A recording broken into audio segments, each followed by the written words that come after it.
E a Malu é minha amiga, minha colega de trabalho, professora da PUC, pedagoga, atua na área de arte e educação, tem graduação em pedagogia, mestrado, doutorado em educação, atua na Secretaria de Educação do Estado, né? Tem uma vida intensa. O que eu mais me lembro da Malu foi alguém falar assim: ah, você já pode se aposentar, você tem uma vida confortável. E ela disse assim: eu não tenho pique para isso não, para aposentar, né, Malu?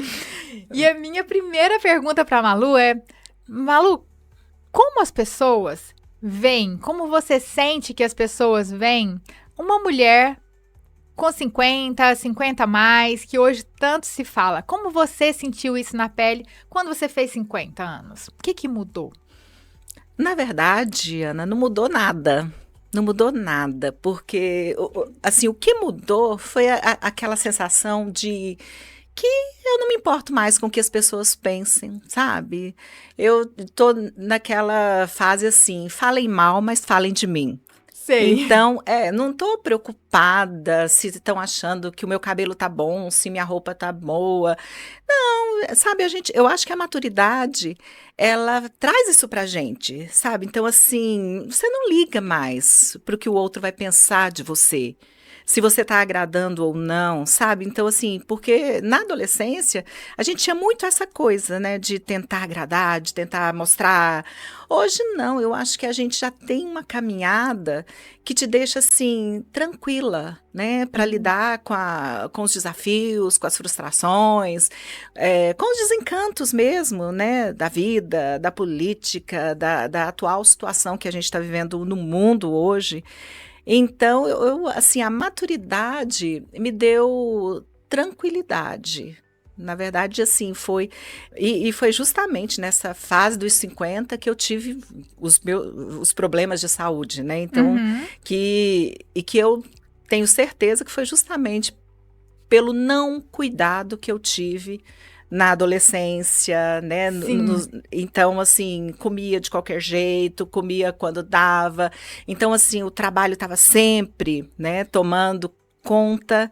E aí eu ia me deixando de lado, né? E a gente é de Então, uma geração, em década de 80, assim, 70, quando começaram as lanchonetes, fast food. Então não os pit tinha essa preocupação. dogs Pit não dog, tinha. exatamente. Então não tinha isso. Eu me lembro, assim, de comprar brigadeiro no lanche da escola e comer vários. Ninguém falava disso. Justamente. Então, assim, a má alimentação, né? Eu acho que é justamente o que me deu esses problemas de saúde depois, né? Então, gastrite e outras coisas.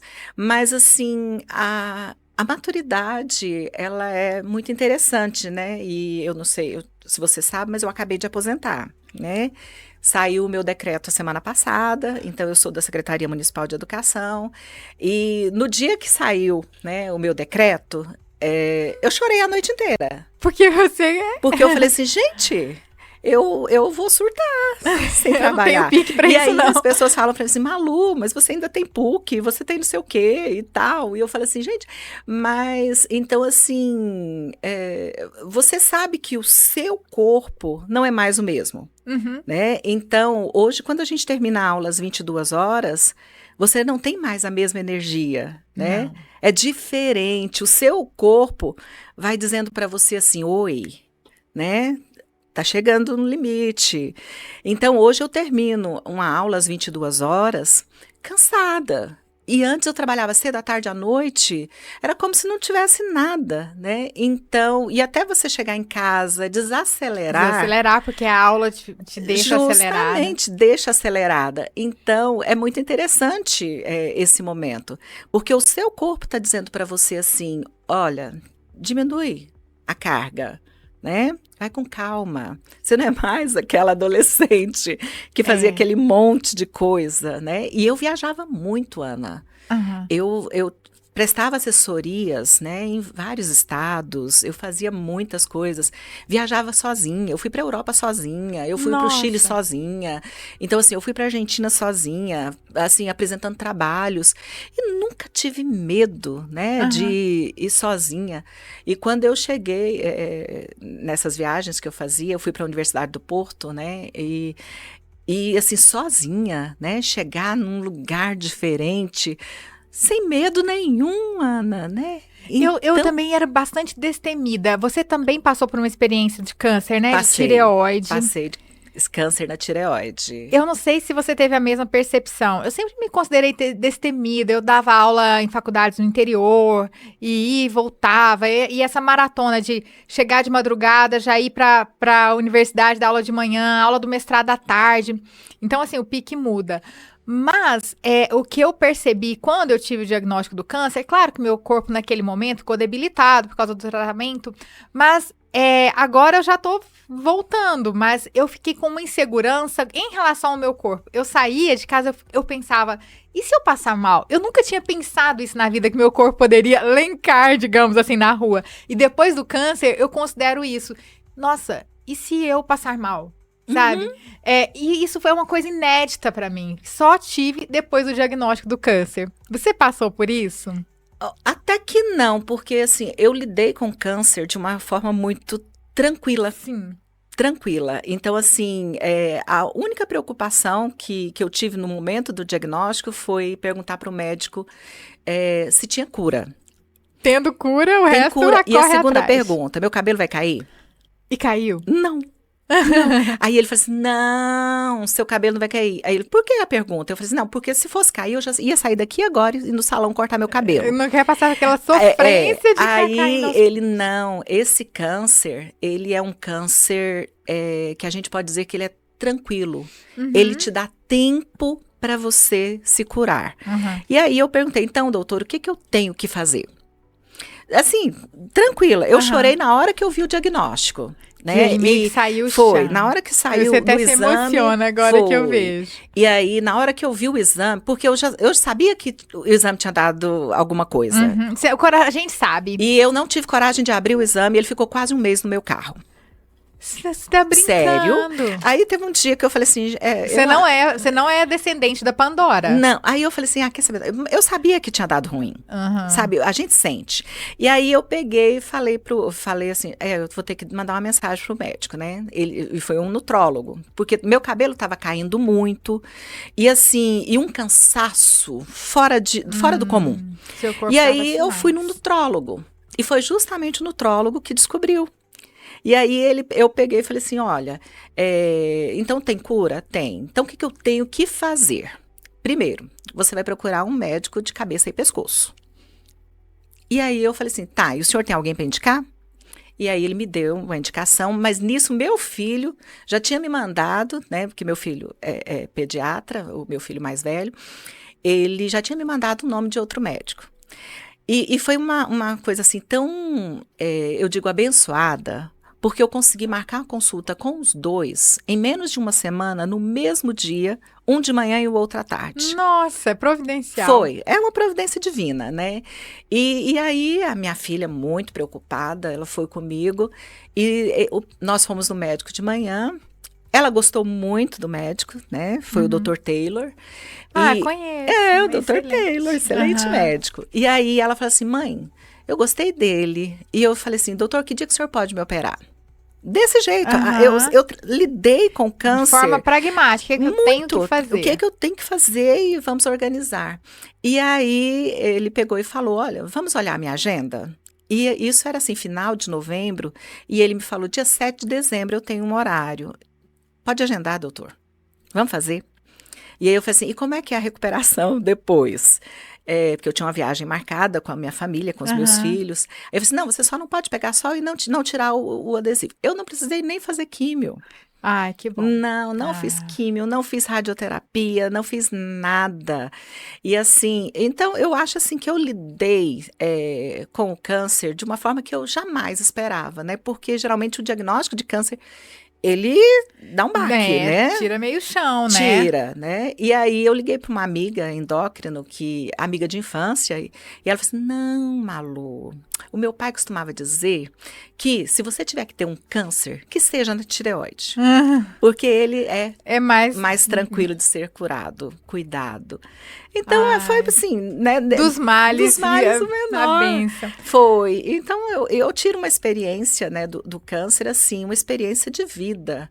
porque... Sua fé, você acha que sua fé aumentou? Como você, do ponto de vista da espiritualidade? Eu sempre fui uma pessoa assim, muito crente em Deus, né? Eu sempre acreditei muito numa força divina. Né? Então eu tenho, claro que eu respeito todas as religiões, mas a raiz católica, né? É a nossa formação, justamente, né? a minha formação, e assim, eu sempre acreditei muito em Deus, né? E sempre coloquei nas mãos dele, e coloco todos os dias na mão dele, e falo que o que tiver que ser, né, será, e que ele vai me dar a carga que eu consigo carregar. Né? Malu, e você é uma das pessoas que eu conheço que tem a energia mais vibrante, assim. Talvez aí do meu nome, né? Malu, Maria da Luz. Maria da Luz, Maria né? da Luz. Não é à toa aquela série, né? Malu Mulher, que consagrou a Regina Duarte. Eu acho que o nome tem uma força, né? Não é à toa que aquela série chamava Malu, né? Eu acho que você tem uma força gigante, assim. Sou sua colega de trabalho e vejo... Eu penso que você é uma daquelas professoras que nenhum aluno esquece o nome. Fala, não lembro quem foi minha professora da disciplina Arte e Educação. Arte e Educação, que é a Nilva, né? A Nilva, justamente. A Nilva foi sua aluna, sei lá, deve ter uns 20 anos. Quase isso. E ela lembrou e ficou emocionada, né, de ver que te reencontrou. E não é só ela, né, que eu vi agora recente, quando nós divulgamos o nosso card do nosso bate-papo aqui.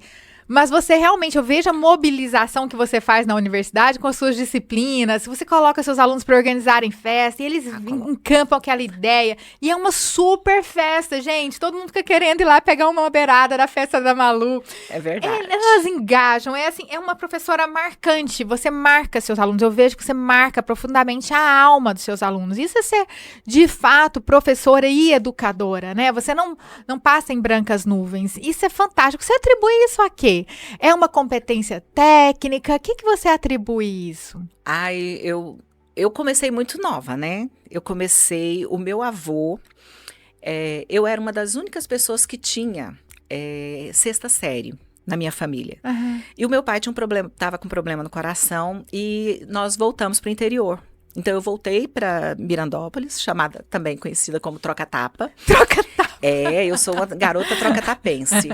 E aí o meu avô, ele desmontou a sala de estar dele e montou uma sala de aula.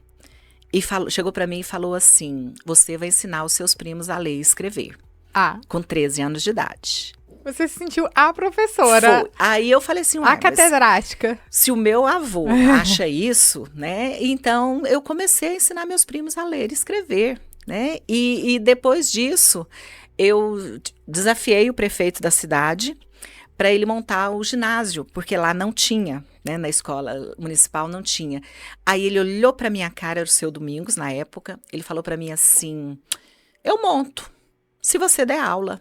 Aí eu falei assim, então o senhor já pode montar que eu já estou me preparando. 15 anos de idade. Nossa! E aí eu comecei, né, eu mobilizei ali o grupo todo e a gente andava 3,5 km todas as noites. Eu com os meus primos, a gente pegava a estrada de chão, poeira, chuva, tudo. E com 15 anos de idade. E trabalhei, e aí eu falei assim, olha, quando os meninos passarem para a 7ª série, eu já não posso mais. E aí eu falei porque assim... eles estarão na sua frente. Aí eu falei, então, com 18 anos, eu falei para o meu pai, eu vou voltar para Goiânia e eu vou estudar. E aí o meu pai me levou na porteira para pegar o ônibus, né? Deixou lá com a malinha. E eu vim para Goiânia morar com a minha irmã. E eu já fiz um teste numa escolinha e já comecei a trabalhar nessa escolinha. E 1 ano e meio depois, com 18 anos, eu fui para o Externato São José. Sim, eu já dei aula no Externato, lá em 2000. Não, eu entrei no Externato em 1987, se eu não me engano. E fiquei no Externato até 2001. Né? Quando você saiu, talvez eu tenha entrado, acho que eu entrei em 2002, talvez. E aí eu saí do Externato para fazer o mestrado. Mas eu já estava no ensino superior e no Externato como professora alfabetizadora nesse período, né? Então, eu acho que a experiência de professora alfabetizadora e de estar com as crianças e com os adultos, né, no ensino superior, me proporcionou, assim, algo Uma coisa que retroalimentava. Você estava estudando que é se diferente, formando, né? Porque eu ensinando. falo do chão da sala de aula para os meus alunos. Aham. Né? Então, eu tenho uma experiência eu fui, né, alfabetizadora há 15 anos, e por incrível que pareça, quando eu entrei no Externato São José, eu estava cursando a 8ª série. Você tá brincando, Alu. Sério. Então, assim, foi um desafio. A irmã Rita brigou com todo mundo para me contratar. Porque, tecnicamente, você ainda não podia, eu tinha não que estar podia, fazendo mas o seu magistério. desempenho Me fez, era... foi.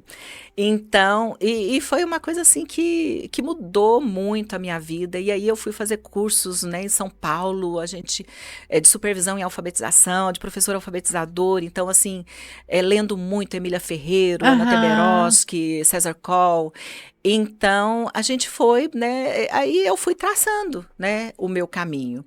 E eu terminei o magistério, e fui fazer, né, a graduação. Eu comecei a fazer letras na UFG e tentando conciliar o horário, né, no externato, né, no curso de letras. E aí eu peguei e falei, não, eu não vou fazer letras, eu vou deixar letras e vou fazer pedagogia. E foi um achado, né? Aí eu fiz pedagogia, depois eu fiz psicopedagogia, depois eu fiz sociopsicomotricidade Ramat-Ers, depois eu fiz um mestrado e depois o doutorado, né, em educação.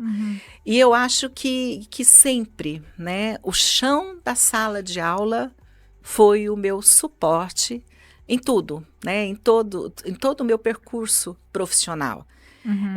Tanto na minha formação, né, para minha formação, como também para orientar os meus alunos. E é bem interessante, né, o trabalho. E hoje eu me considero, né, até uma aluna esses dias falou assim, nossa, professora, você acha que ser professora é uma boa escolha?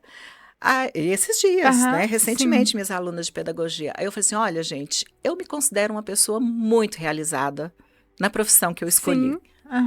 Então, assim, eu me considero realmente, assim, realizada e não me vejo fazendo outra coisa. Eu acho que você é, de fato, uma mulher muito bem-sucedida como professora, do ponto de vista da educação educacional e do ponto de vista financeiro, dentro do que é da possibilidade, né? Porque também ser milionário, aí você tem que ser empreendedor, é outras categorias que não dá para comparar. Mas porque eu vejo assim, hoje tem uma questão muito forte, quando você fala que é professor, sempre vem assim, ai, sofredor, ai, o salário.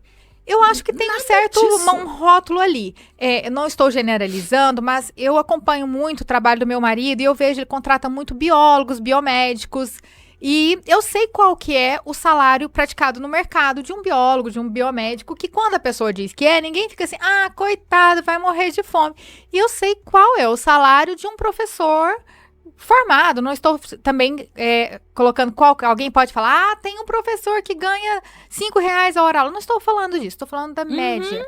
E não é diferente assim. Meu salário é muito melhor do que esse praticado nessas outras áreas que não. Então, eu acho que acostumamos também, não estou dizendo, pessoal, que não precisa de melhorias, não é isso. Não se trata disso, mas é porque tá tudo um achatamento. O biomédico, o biólogo, se um está ruim, não é porque é professor, é porque está ruim para o biólogo, para o biomédico, para o fonoaudiólogo. Não tem você fez, então, licenciatura em História e o que fez... Tô pegando a biomedicina para Cris, porque é o que eu vejo mais, assim. Não se trata disso. Se tá ruim, é ruim para todos. Então, acho que pode melhorar todas as categorias.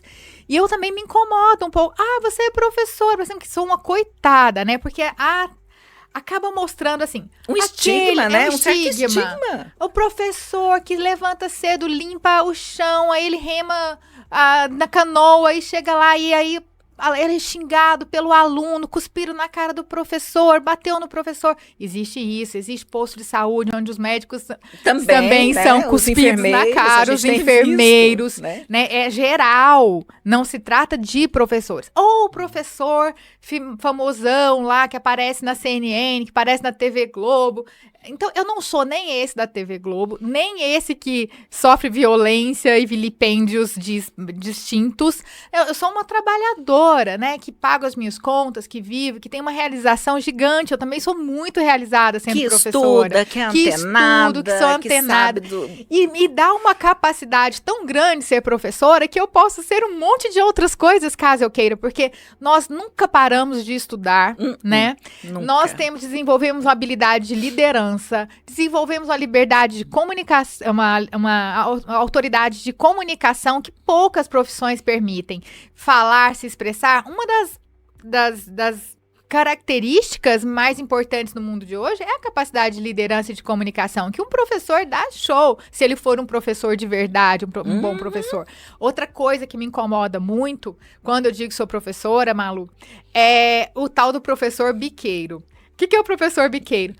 Você dá aula, arruma uma aula pra mim. Eu não sei se você já ouviu isso. Gente, eu fico possessa. Arruma uma aula pra mim. É como se fosse lá fazer um bolo de chocolate, né? Um bolo de chocolate. E aí ele faz um monte de coisas e depois ele vai completar o salário pegando uma aula no final do turno. Gente, isso macula a nossa profissão, banaliza. Ele é um péssimo profissional. Eu tenho pavor do professor biqueiro. Eu também. E eu costumo dizer assim que eu escolhi. Eu escolhi, eu poderia ser um monte de outras coisas. Podia, mas eu escolhi, então assim, era isso que eu queria, sabe? Era exercer a docência, era contribuir de alguma forma, né, com a formação das outras pessoas. Então, eu costumo falar, eu podia ser qualquer outra coisa, ser realizada em qualquer outra coisa. Ter uma loja, vendedora. Sim. Como eu sou uma pessoa muito ligada, né, no 1008, eu montei um ateliê, né, de coisas. Então, assim, crochê, bordado. Então, assim, aliás, você com uma tesourinha na mão, também. Te segura. As pessoas até brincam que eu sou uma doutora que corta papéis. Eu falo assim, nossa, vocês estão tentando me humilhar. E corta muito bem. Você com uma agulha de crochê, com uma tesourinha. Então, assim, eu me achei na pandemia, porque foi um período, assim, que a gente não sabia o que ia ser, né? O que vai virar, o que vem. Então, a gente dando aula, tentando acolher os alunos. O câncer que você teve também foi pós-pandemia. Foi pós-pandemia, foi em 2021. Foi. Eu acho que o que eu tive foi gestado durante aquele momento caótico. Pois é, eu assim, a pandemia, e eu tinha assim, falava assim, gente, eu acho que a pandemia vai ajudar muito as pessoas a serem mais empáticas, vai mudar o comportamento. E nada, né, Ana? E nada, estamos aí com esse movimento aí, a guerra aí no Irã, Israel, e né, com um medo, todo mundo, de ser uma terceira guerra mundial. Vem um quadro estranho aí. Muito. E preocupante, né? Porque o Irã pode tomar algumas providências que nós sofreremos as consequências. Não existe o cai lá mais, né? O mundo sempre foi um só, mas agora tá muito mais junto, muito né? mais. As coisas respingam e assim, eu tinha... e nesse período pandêmico, né? A gente tentando socorrer, eu perdi pessoas muito próximas, né? Por causa da Covid, e assim, era um momento assim de muita instabilidade, né? E aí o artesanato me ajudou, né, a organizar. Eu fui fazendo as coisas. Então, aí as pessoas falam, nossa, Malu, mas você não para um segundo, né? Você tá sempre inventando alguma coisa. Tô sempre inventando alguma coisa, e eu acho que vou sempre, né, inventar alguma coisa, tentar fazer alguma coisa diferente. Isso é ser feita a imagem e semelhança de Deus, somos co-criadores, co-artífices, né? Justamente. Então, assim, o trabalho intelectual, ele é fundamental, mas o artesanato também, ele me dá uma satisfação, né, bacana. Eu tenho talento zero para artesanato, mas outro dia foi festa junina, e eu não queria gastar dinheiro com roupa, e peguei um EVA lá, pedi pra minha mãe recortar as florzinhas e eu colei. Eu me diverti tanto colando as florzinhas no vestido. Ficou bonito, dá um gosto ver, porque como a gente fica eu fico só no trabalho intelectual, assim, aquele trabalho da escrita, da leitura, tive um gosto danado de pegar o vestido e ver uma coisa que eu tinha feito. Eu fiz, olha que legal. Eu fiz, é legal. E outra, ainda coloquei um podcast lá que eu queria ouvir há tempos pra ficar ouvindo enquanto eu fazia. Ocupar as mãos é muito bacana, muito né? Muito bacana. E você vê o produto Ver daquilo, o produto, é muito né? bom. Então, assim, o produto intelectual, ele dá pra você foi um alívio, né? Porque foi um peso na produção, porque é uma produção individual. Então, assim, o artesanato também, ele te dá uma satisfação. Fala assim, nossa, fui eu que fiz, né? Eu tô até com encomenda agora da Irlanda. Né? Uma pessoa me fez uma encomenda. Malu Express. E aí eu falei assim, tô fazendo, tô me divertindo. Eu falei assim, olha, só não precisa ter tempo. Você não pode falar para mim assim, eu preciso para amanhã. Porque eu não tenho esse tempo. Que eu faço no meu tempo, nos dias que eu consigo fazer, final de semana. Mas assim, eu hoje me considero uma pessoa assim, muito realizada em todos os sentidos. Né? Então, profissionalmente, com a minha família, com os meus netos, né? Então, já tenho 3 netos lindos, maravilhosos. Então, assim, os filhos, né? Todos encaminhados. Então, eu acho que essa é a satisfação, né? Da mulher dos 50. Você começou falando da tranquilidade. Eu vejo meu filho, que tem 20 anos... assim, uma insegurança própria da juventude. Ai, a minha roupa. Ai, será? E, nossa, mas eu não desço assim no prédio. E assim, eu já fui essa também, que não descia assim, que não podia ver. Claro que eu sou vaidosa e me arrumo, mas outro dia eu comprei um sapato de um bico quadrado. O meu filho olhou pra mim e falou, mãe, eu queria ter essa sua coragem. Olha, bico quadrado eu nunca tentei. E assim, sabe, eu olho e se eu gostei por algum motivo, ainda que tá valendo. E se o outro não gostou, paciência. Paciência, é isso. Isso foi uma coisa que os 50 me trouxe. E o diagnóstico do câncer, que eu até trouxe meu livro aqui de presente pra você, com dedicatória, me trouxe. Assim, comecei falando de como o tempo nos revela a verdade, o que ele rasga o véu da ilusão. O que importa sou eu.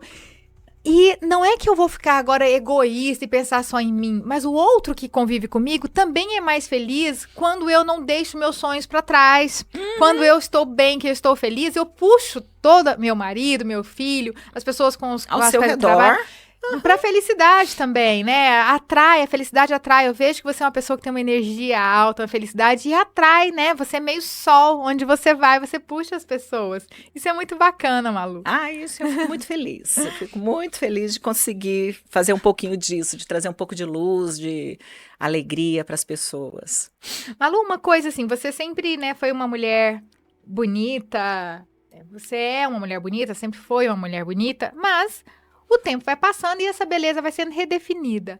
Você sente uma diferença social do olhar para com você? Você sente essa diferença? Porque nós vivemos em um país que, embora a gente não seja mais jovens, porque essa faixa etária que nós estamos hoje predominante, mas existe, assim, uma forma até de xingamento. Velha. Descartável, né? Essa velha se achando. Se você posta uma foto, ou se veste de uma determinada maneira, se você não se cuida, é uma desleixada. Se você não deixa o cabelo branco. Se você se cuida, essa velha não se enxerga, não sabe onde é que é seu lugar. Por outro lado, dá a impressão que o velho é sempre o outro, né? Nunca a si mesmo. Outro dia, eu fui acompanhando uma pessoa num lugar de ateliê, e aí a pessoa disse assim, nossa, essas velhinhas ainda têm tanta ilusão, né? Queria tanto ter essa vontade de trabalhar. E assim, a mesma idade, essa pessoa que dizia tinha. Então, mas o velho é sempre o outro, nunca sou eu. Né? Como que você vê isso? Você acha que mudou o olhar, a forma de se tratar? Como que você vê isso? Não, eu não sinto essa coisa, não. Eu acho assim, claro que a gente olha no espelho, a gente vê, né, que a gente envelheceu, que tá diferente, o cabelo tá diferente, então assim, o corpo, né, então assim, eu sinto muito a mudança do corpo, né, porque quando você quer usar uma roupa e a roupa já não te serve mais. Então, e eu tive, agora recentemente, eu coloquei uma válvula no esôfago, né? Então, o ano passado eu perdi 8 quilos nesse período. E então, assim, aí eu emagreci muito, né? Mas que era realmente do tratamento. Mas eu também não tô nem aí, sabe? Falar que eu tô velha, eu tô mesmo, né? Então, assim, eu já tô com 57 anos, né?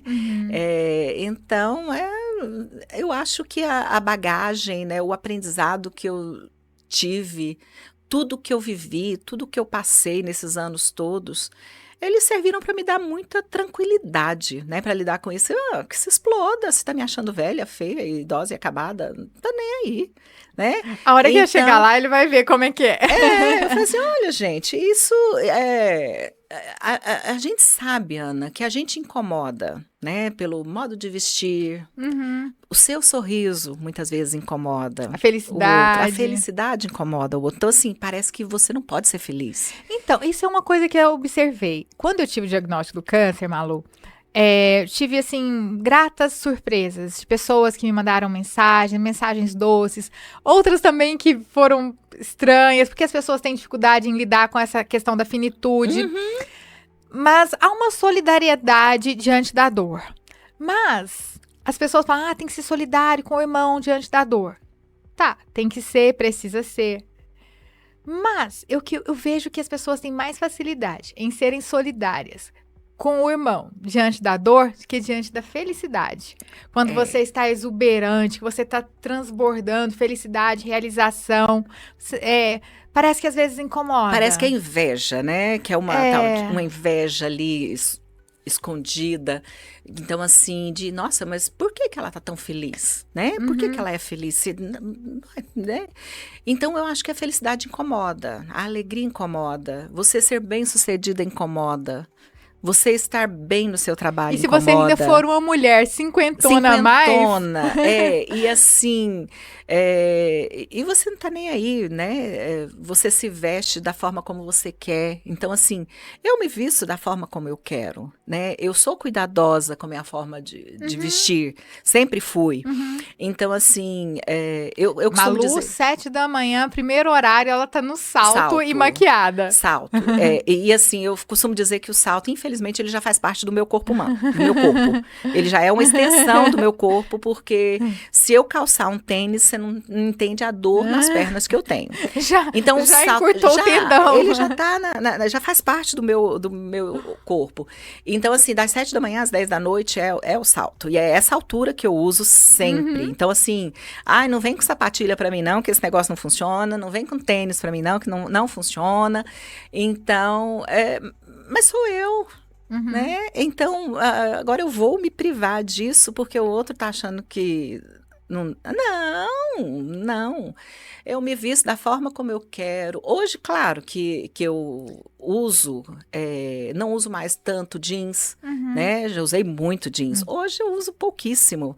Mas assim, porque eu não me sinto bem, porque me aperta, porque eu gosto de... Mudou. Justamente, né? Então, assim, eu acho que o bacana é a gente ter clareza de que mudou e de você aceitar a mudança. Não, e nem faz sentido você continuar com um guarda-roupa, porque nós vamos mudando com o tempo, né? É o Heráclito aí, tudo muda o tempo todo, então não faz mais... meu guarda-roupa aos 18, aos 20, aos 30, seria estranho continuar. E assim, justamente, então assim, hoje eu busco conforto, né, nas minhas roupas, e gosto de me sentir bem do jeito que eu me visto. Conta aí pra gente um ritual de beleza, cuidados que você tem. Você tem cuidados? Não tenho. Nada? Não Skincare? Tenho. Não tenho. Eu uso um creme hidratante, né, que eu gosto de usar com rosa mosqueta, eu misturo. Você que faz a mistura? Eu faço a mistura. Conta a mistura pra gente. Não, é só um creme normal, hidratante. O que tiver. E eu coloco gotas de rosa mosqueta. Farmácia. E pronto. Então, assim, e sempre o hidratante e uso a base, né, também com protetor solar durante o dia. Esse cuidado eu tenho. Mas eu comecei a ter... Que aí já faz a vez do filtro solar e dá uma corzinha na mas foi pele. depois dos 50 que eu comecei a ter. Então, assim, eu não tiro... Você toma sol? Adoro. Amo sol. Agora eu tô até longe do sol há muito tempo. Mas assim, e o lápis sempre. O lápis preto. O lápis preto sempre. A sombra, né? Que eu gosto de um tipo de sombra só também. E o batom. E loira, porque eu não consigo imaginar a Malu sem ser loira platinada, Barbie. Pois é, sempre. sempre. Então, assim, eu já tentei colocar um castanho claro uma vez, e falei assim, não, não é ficou sua alma, não legal. é? Sua alma é platinada. Meus filhos olharam pra mim assim, com a cara Estranhar. meio assim, né? Eles eram bem pequenininhos. E aí eu nunca mais, eu falei assim, quer saber de uma coisa? Sua alma é platinada. Aí eu fico nesse tom mesmo, e assim, E tá lindo, cabelo hidratado. as pessoas falam muito isso, né? Porque é difícil um cabelo loiro, né? Então, assim, e também que cuidados eu tenho, que tinta que eu uso. Então, muita gente me para na rua pra saber Você que não tinta tem essa que eu uso. fixação, meio que você vai mudando de acordo com as épocas, não? Não. Você tem fidelidade nas marcas. A minha cabeleireira cuida do meu cabelo há mais de 30 anos. Então é sempre o mesmo tom. Há mais de 30 anos. Então, assim, me pergunta qual é o tom, eu falo assim, olha, eu não sei, eu sei que é o último o loiro mais loiro, mais loiro platinado. cinza. E aí, e é ela que cuida, então assim, não é eu não tenho, né? Então faço hidratação, cuido, porque o cabelo loiro, se você não cuida, você tem, né? Você faz mecha e reflexo, e você sabe. Dá uma se secada. não cuida, dá uma secada. Essa época, o meu cabelo sente muito, né? No outono, ele sente muito, por causa da água quente, né? Eu sou uma pessoa, assim, que eu odeio água fria. Então, eu não tenho, assim, muitos cuidados, né? O creme hidratante para o corpo, o hidratante para o rosto, e aí é isso. E as unhas também, eu gosto de cuidar das unhas. Eu acho que a unha é o cartão postal, né? Tá também. linda. A gente tem Você que coloca cuidar. gel, não? Coloco, gel. Tá linda. Gel. E assim, então são os cuidados que eu acho que a gente tem que ter. Eu acho que o cabelo, a unha, é o seu cartão postal. Né? Então, assim, onde você chega é o que chega primeiro. É verdade. Né? Então, você ter uma unha desleixada, pelo amor de Deus, quem deixa o negócio descascar e não tira, é melhor deixar ela sem. Na filosofia existia uma coisa assim, eu não sei se nas outras áreas na universidade existe, mas na filosofia era comum assim, que para você passar por inteligentão, tinha que ser meio desleixado, lambento, porque senão você não era inteligentão. Lambento é ótimo.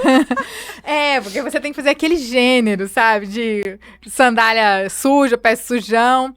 Nas outras áreas você vê isso ou não? É coisa de filósofo mesmo. Olha, teve um dia que eu me surpreendi. Ser chatão, ser sujão. Não, acho que não. Então, assim, e também não sei, né? Na pedagogia, as pessoas parece assim que usam roupas mais soltas, mais tranquilas.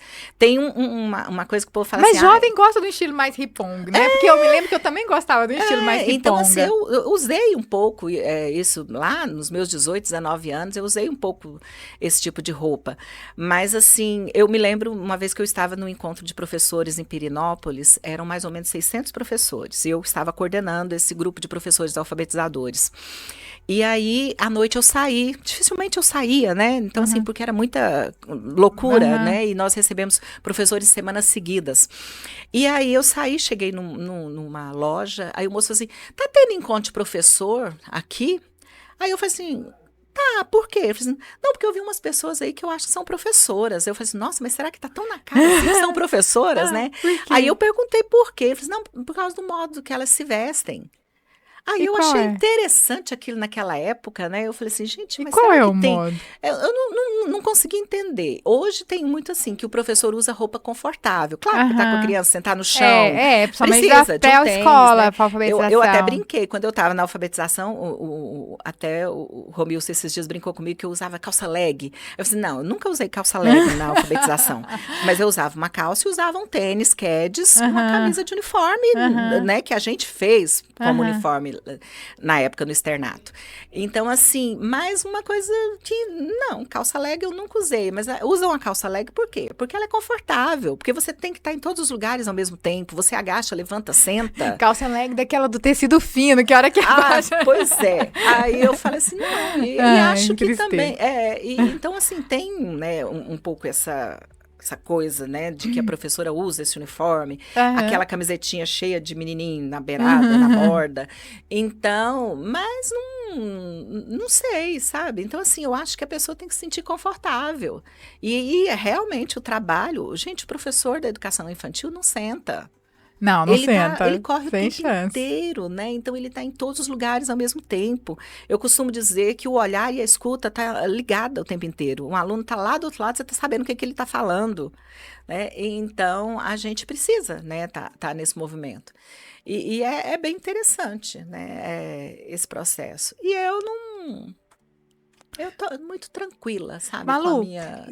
você teria, assim, uma dica pra gente saber do seu imaginário, assim, o que te compõe, o seu pensamento, um livro ou um livro e um filme que tenha marcado a sua juventude e outro que marcou agora mais essa fase aí dos 50 mais, que te colocou pra pensar, um filme, um livro da primeira fase da vida e agora?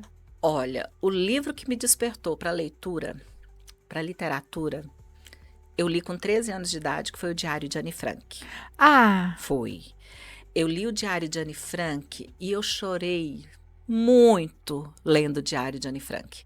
E eu costumo dizer, assim, que foi um divisor de águas, foi o meu inspirador para a literatura, né? E hoje eu trabalho muito, né, com a importância da leitura, falo muito sobre a importância da literatura na sala de aula e leio muito, né, livros literários. Então mas o Diário de Anne Frank foi um marco na minha vida, sabe? Então assim, e eu não esqueço, né, até ele tá hoje. sempre E aí. recentemente agora eu peguei novamente para ler Tornar-se Adolescente. Esse eu não conheço. Tornar-se adolescente. É um livro da psicanálise e que foi um suporte que a gente teve quando eu fiz Raman, né? Sociopsicomotricidade, Tornar-se adolescente. Qual é o autor? Eu não Você vou lembra? lembrar o nome dele agora. Vai dar um Google aí que... Então, foi o recente que eu peguei agora para olhar, até porque uns amigos estavam falando, né, da dificuldade com adolescente. E aí eu falei assim, nossa, gente, mas parece que as pessoas esquecem que eles também foram adolescentes. Pois é, isso eu fico, às vezes chama a atenção do meu marido até, porque se a gente escolher assim, mas você com 18 anos era muito melhor do que isso, sabe? Eu vejo meu menino assim, tá, tem problemas, mas... traquinagem, né? Faz traquinagem, mas a gente também fez. Muito. A gente também Quem nunca fez. fugiu de uma escola? Que atire a primeira pedra. Então, aí foi o que eu peguei, assim, recentemente, né, para ler. E peguei depois aquele, assim, por curiosidade, eu achei interessante, né, quando tava aquela coisa dos 50 tons de cinza. Sim. Do livro, todo mundo, até as freiras, falando que tava lendo, que tava maravilhoso, que não sei o quê. Peguei o livro para ler. Não cheguei nem na metade. Não dou conta daquele livro. Não dei conta. Não, então somos duas, porque que ridículo é aquilo. Ridículo. Não é assim, porque fala Sabrina de sexo, Bianca. muito, mas Melhor Sidney Sabrina Sheldon. Bianca. Sidney Sheldon. Eu li muito Sabrina Bianca, né, Júlia, não sei o quê. E aí eu não dei conta. Aí chegou o 2. Não dá. É pior ainda. Comecei a ler, eu falei assim, não cheguei nem na 10ª página. Aí eu falei assim, gente, será que eu tenho problema? Porque não. todo mundo falando, todo mundo não sei o quê. Aí eu falei assim, quer saber de uma coisa? Não dá. E, por fim, foda-se, né? Liga, foda-se. Né? E assim, mas mais porque eu tô nesse período, né? De que se exploda o que estão pensando, o que estão fazendo, né? Então, eu acredito em muitas coisas, eu defendo muitas coisas. E tô nem aí, né? Pro resto. Né? Que, não, eu tô numa fase muito boa da minha vida. Eu também. Surpreendentemente, claro que eu gostaria de ter mais colágeno. Não, isso aí a gente, né? Mas não é possível. Se eu tivesse mais colágeno, mas com a cabeça que eu tinha, parece meio clichê isso, gente, mas você, novinha que nos escute, acredite. O corpo dá uma mudada, dá uma caída, perde o viço, escorrer, dissolver nas fotos em tempos de tanta imagem. Mas, Malu, do fundo da minha alma, se eu tivesse que escolher voltar e ter a juventude, mas com a cabeça de lá, não ia adiantar nada. É mais negócio eu estar agora hoje, assim. Com o entendimento que eu tenho agora, que eu estou muito melhor, estou muito mais feliz, muito mais realizada. Adianta nada os 20 anos sem cabeça. Não então, adianta. assim, eu acho que tudo fez parte, né? Os Como 20 que é anos, isso? os É óbvio, as desafios, pessoas falam, mas assim, simplesmente é. Agora, eu não sei se é pra todo mundo, tá, gente? Porque tem que se esforçar. Tem. Não é uma sabedoria que vem gratuitamente, porque eu vejo isso também. Eu vejo, Malu, que não é simplesmente envelhecer.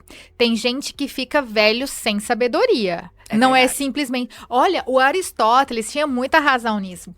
Ele falava que tem mais chances da pessoa ser ética ao final da vida, mais velha, porque ela já experimentou os extremos, os excessos, os vícios. No entanto, ficar simplesmente mais velha não é garantia de...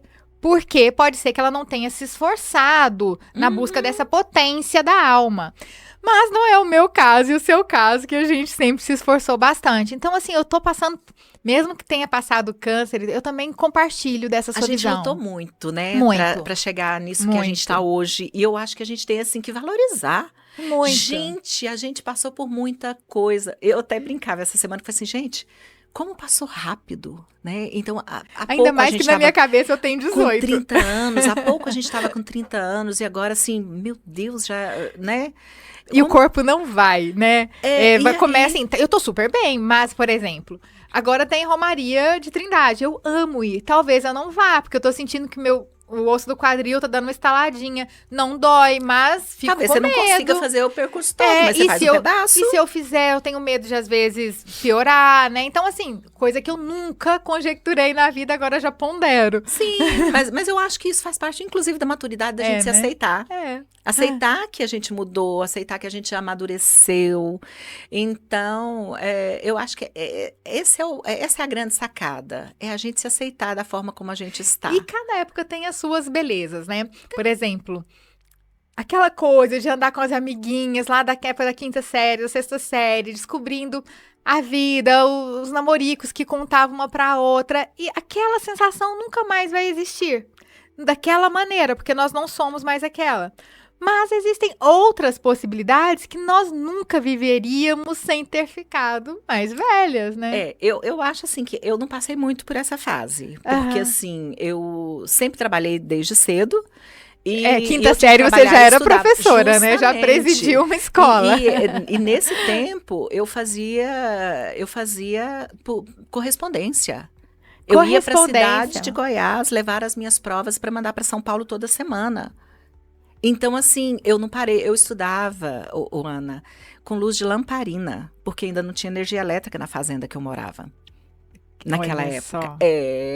Então, assim... O que você tem mais saudade da fazenda? Da fazenda? Comida. Eu sei que você gosta de comer também. Amo, porque eu sou taurina, né? Taurina, tem coisas assim. Taurina é cabeça dura, gosta de comer. Não deixa com fome, não. E gosta de dormir, gente. Gente, você quer agradar um taurino? Dá uma comida pra ele. Então, por incrível que pareça, o taurino ama comer, ama dormir. Gente, qual a sua comida preferida? Minha comida preferida? Nossa, eu nem tenho, são várias. São várias, 3? São várias, 3. Eu sei que de festa junina você ama pamonha. Todas. Festa junina eu gosto de canjica. Canjica com amendoim ou sem? Sem amendoim. Eu gosto muito. Gente, adoro torresmo. Torresmo é minha barrinha praia. De proteína. Amo torresmo. Não, barrinha de proteína. Então é cutis flambada, né? Adoro. Com caipirinha.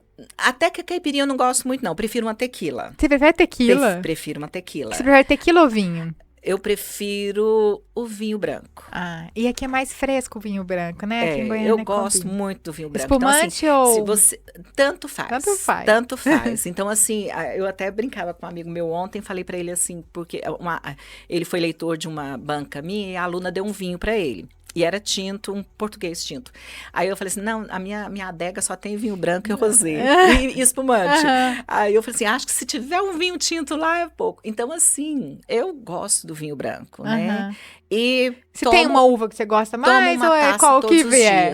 Cabernet Sauvignon. Eu gosto muito. Então, assim, mas não, é o que tiver, né? Então, eu tomo uma taça de vinho todos os dias. Todos os dias à noite eu tomo uma taça de vinho, mas gosto de uma cerveja, né? Então, assim, eu sou muito comilona, literalmente. Era pra eu ter, assim, E dobro. Você cozinha, não? O que você se propõe a fazer assim que você fala assim, não, sai bom? Pamonha. Pamonha.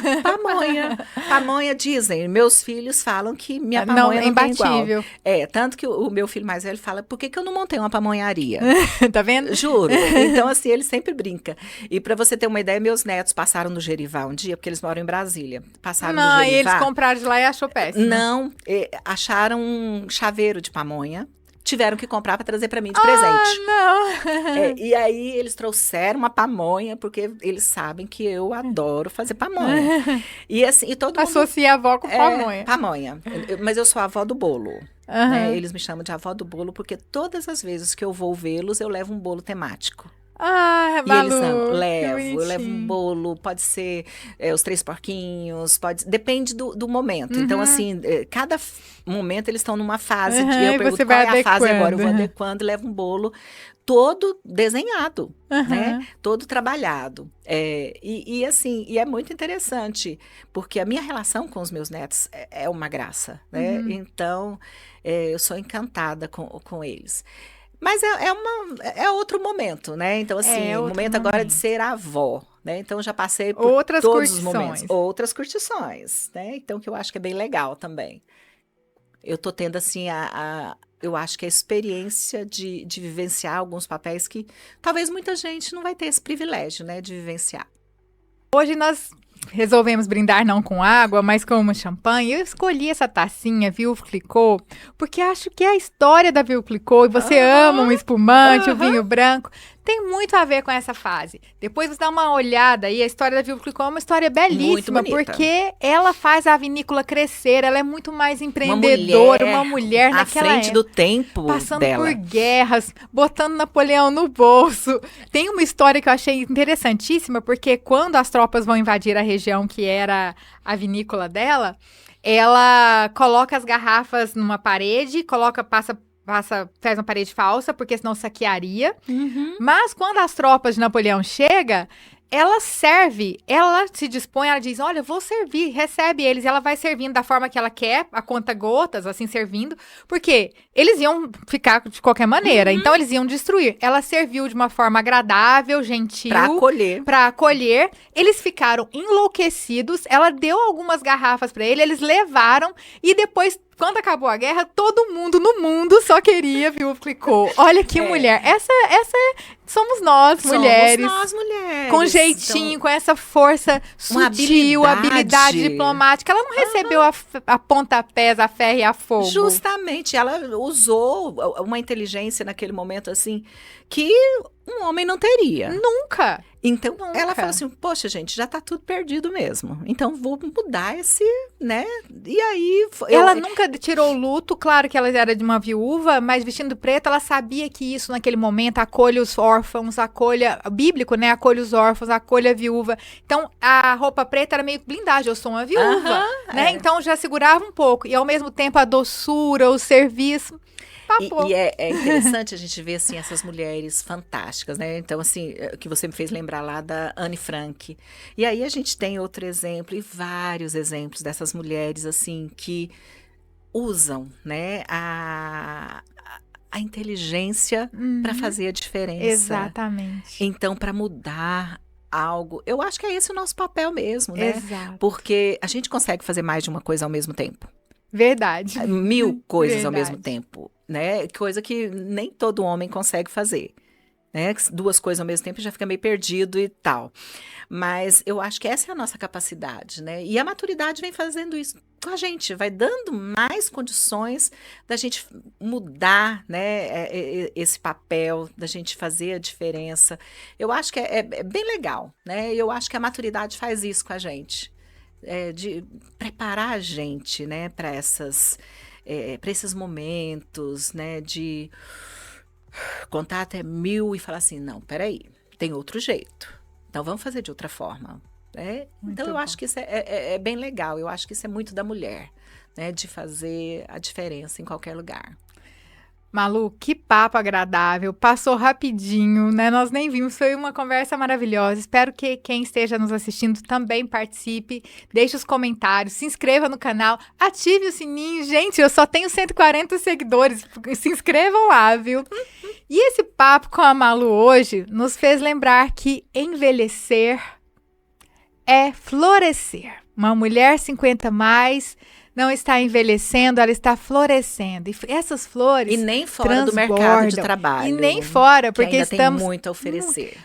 Mas eu tenho muito mais a contribuir hoje do ponto de vista de uma professora do que eu tinha aos 30, com certeza. Né? Nunca tive em mais alta, digamos assim. Então, Malu nos lembrou com as suas histórias que envelhecer é florescer. E estamos florescendo e essas flores vão pedindo licença e ocupando espaço. Eu espero que você também possa partilhar isso conosco. Até o próximo episódio. Até mais. Obrigada, Malu. Foi Obrigada, muito bacana Ana. conversar com você. Foi um prazer. Beijo.